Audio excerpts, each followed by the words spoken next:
Okay, here we are in Laguna Niguel. 2 days ago, we started this job. Broke it down, and then we restained it and refinished it. We still got another coat or so to go, but as you can see, the drastic difference between then and now. A lot of the gaps have been filled, and the color has been changed. Actually, we tried to return it back to its original tone that it had.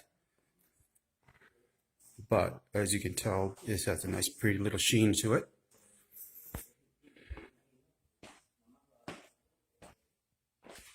And well, I don't have much to say really, to be honest.